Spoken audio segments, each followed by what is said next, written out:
ధనము సుఖము. రాజమహేంద్రవరంలో ఒక వర్తకుడు ఉండేవాడు. అతను బాగా చదువుకున్నవాడు, చాలా మంచివాడు కూడాను. అతను గొప్ప ధనవంతుడు. భారీ ఎత్తున వర్తకం చేసేవాడు. ఆ కారణం చేత అతనికి క్షణం కూడా తీరిక ఉండేది కాదు. వేలకు తిండి కూడా తినేవాడు కాదు. సంప్రదింపులు, మదుపులు, బాకీలు, జమలు, లెక్కలు, క్రయ విక్రయాలు మొదలైన వాటితో అతనికి రోజల్లా సరిపోయేది. ఒక్కోసారి ఈ ఆలోచనలతో రాత్రి నిద్ర కూడా ఉండేది కాదు. అతని భార్యకు ఇదంతా పెద్ద చింతగా ఉండేది. ఎందుకింత శ్రమ? అహోరాత్రాలు శ్రమ పడకపోతే వ్యాపారం ఆగిపోతుందా? విశ్రాంతి అవసరం అనేదామె భర్తతో. పిచ్చిదానా, ఈ వ్యాపారం పులి మీద సవారీ చేయటం లాంటిది. దిగటానికి లేదు, దిగితే పులి మింగేస్తుంది అనేవాడు భర్త. ఈ వర్తకుడి ఇంటి సరసన ఒక పేదవాడుండేవాడు.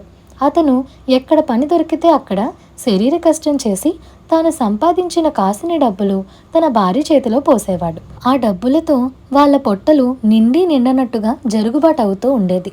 పగలల్లా శ్రమపడి వచ్చినాక పేదవాడికి మరో విచారం ఉండేది కాదు. భార్య పెట్టిన కలో గంజో తాగి ఆరుబయట కూర్చుని రాత్రివేళ ఏకతార మీటుతూ పాటలు పాడేవాడు. పేదవాడి పాటలు వర్తకుడికి పట్టేవి కావు. కానీ వర్తకుడి భార్య వాటిని విని ఆ పేదవాడి జీవితంలో ఉన్నపాటి ఆనందం కూడా తన భర్తకు లేకపోయేనే అని విచారించేది. ఒకరోజు ఆమె తన భర్తతో ఈ మాటే అన్నది. వర్తకుడు తాను చూస్తున్న పద్దుల పుస్తకం మూసిపెట్టి, పేదవాడి తీరిక జాస్తి అంటారు. ఈ పేదవాడు రాత్రివేళల్లో పాడకుండా చేయాలంటే నాకు క్షణం పట్టదు అని అన్నాడు. ఏం చేస్తారండి అని అడిగింది భార్య. డబ్బిస్తాను అన్నాడు వర్తకుడు. వర్తకుడి భార్య నవ్వి, డబ్బిస్తే వాడు మరింత సుఖపడతాడు అని అంది. అదేదో చూద్దాం అంటూ వర్తకుడు మర్నాడు తెల్లవారుతూనే తన నౌకరును పంపి పేదవాణ్ణి పిలిపించి, ఏమోయ్, మనం ఇరుగు పొరుగున ఉన్నామన్న మాటే గాని కలుసుకోవడం ఎప్పుడూ వీలుపడదు, ఎలా ఉన్నావు అని అడిగాడు.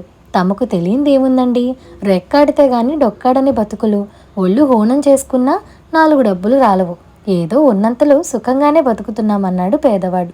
నేను నీ విషయం కొంతకాలంగా ఆలోచిస్తున్నాను. నువ్వు కాయ కష్టం చేసి బతకటం నాకేమీ బాగాలేదు. నీకు 500 తులాల వెండిస్తాను. దాంతో ఏదైనా లాభసాటి వ్యాపారం చేసుకొని నువ్వు నీ భార్య సుఖంగా బతకండి అంటూ వర్తకుడు పేదవాడి చేతికి డబ్బిచ్చాడు. పేదవాడికి తన కృతజ్ఞత ఎలా తెలుపుకోవాలో కూడా తెలియలేదు. అతను ఎలాగో సెలవు పుచ్చుకొని డబ్బుతో సహా తన ఇంటికి పరిగెత్తాడు. ఆ రోజు అతను పనికి పోలేదు. ఆ డబ్బును ఎలా వినియోగించాలా అని భార్యాభర్తలు రోజల్లా తర్కించుకున్నారు. మార్గాలు చాలా కనిపించాయి, కానీ వాటిలో ఏది ఉత్తమమో ఎంత ఆలోచించినా తెలియలేదు. ఆ రాత్రి వాళ్ళు వేళకు తిండి కూడా తినలేదు. ఆలస్యంగా తింటున్న పేదవాడికి ఆకలి తెలియలేదు, తినేది రుచి తెలియలేదు. ఆ రాత్రి అతను ఏకతార మీటుతూ పాటలు కూడా పాడలేదు. ఆ రాత్రి పేదవాడికి నిద్ర పట్టలేదు. పక్క మీద అటూ ఇటూ తెగ పొర్లాడు. తెల్లవారి లేస్తూనే డబ్బు భద్రంగా ఉన్నది లేనిది చూసుకున్నాడు. ఇలాగే 3 రోజులు గడిచాయి. అకస్మాత్తుగా పేదవాడికి జ్ఞానోదయం కలిగినట్టయింది. అతను డబ్బు తీసుకొని వర్తకుడింటికి వెళ్ళాడు. ఏమైంది? డబ్బు ఎలా వినియోగించాలో నిశ్చయించుకున్నావా అని వర్తకుడు పేదవాడిని అడిగాడు. నిశ్చయించుకున్నాను బాబు, దాన్ని తమరే ఉంచుకోండి, తమ మేలు మరువను అంటూ పేదవాడు డబ్బు వర్తకుడి ముందు నుంచి వెళ్ళిపోయాడు. 3 రోజుల తర్వాత అతను మళ్ళీ ఒళ్ళు వంచి పనిచేస్తుంటే అతని మనసు ఎంతో తేలిక పడినట్టయింది. ఆ రాత్రి అతను ఆరుబయట కూర్చొని ఏకతార మీటుతూ గొంతెత్తి గట్టిగా పాడాడు. వర్తకుడి భార్య ఆ పాటలు వింటూ తన భర్తకు ఆపాటి ఆనందం లేనందుకు కంటతడి పెట్టుకున్నది. ఇదండి ఇవాల్టి కథ. ఈ కథ మీకు ఎలా అనిపించిందో మాకు కామెంట్ సెక్షన్లో చెప్పండి. అలాగే మీకు ఈ వీడియో నచ్చినట్లయితే like, share, subscribe to Priya stories Telugu. Thank you for watching.